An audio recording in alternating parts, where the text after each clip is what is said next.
Disyembre 9, 2024. Pagbasa gikan sa Santos nga Ebanghelyo sumala ni San Lucas. Sa ikaunom ka bulan sa pagmabdos ni Isabel, gipadala sa Dios ang anghel nga si Gabriel ngadto sa usa ka lungsod sa Galilea nga ginganlag Nazareth. May mensahe siya alang sa usa ka batan-ong dalaga nga sinayuran sa usa ka lalaki nga ginganlag Jose, nga kaliwat ni Hari David. Maria ang ngalan sa babae. Miadto ang anghel kaniya ug miingon, "Paglipay, ang Ginoo nag-uban ug nagpanalangin kanimo pag-ayo." Nalibog pag-ayo si Maria sa pagkabati sa mensahe sa anghel ug nagpalandong siya kung unsay kahulugan sa iyang mga pulong. Miingon ang anghel kaniya, "Ayaw kahadlok Maria, kay gikahimutan ka sa Dios.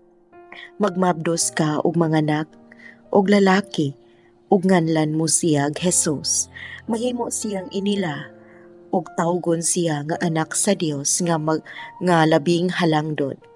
Ang Ginoong Dios maghimo kaniyang hari sama sa iyang katigulangan nga si David ug mahimo siyang hari sa mga kaliwat ni Jacob hangtod sa kahangturan ug dili na gayud matapos ang iyang gingharian."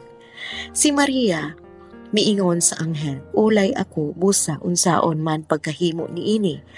Ang anghel mitubag, "Mukunsad kanimo ang Espiritu Santo ug magpabilin ang gahom sa Dios diha kanimo. Tungod niini ang balaan nga bata tawgon nga anak sa Dios. Hinumdumi ang imong paryente nga si Isabel. Giingon nga dili na siya mo anak apan karon ikaunom na kabulan ang iyang pagsabak.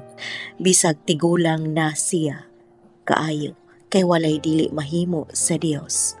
Si Maria miingon, "Sulugoon ako sa Ginoo, mahitabuon pa kanako ang imong gisulti." O mibiya ang anghel kaniya. Ang Ebanghelyo sa Ginoo. Daygod ko ikaw, O Kristo.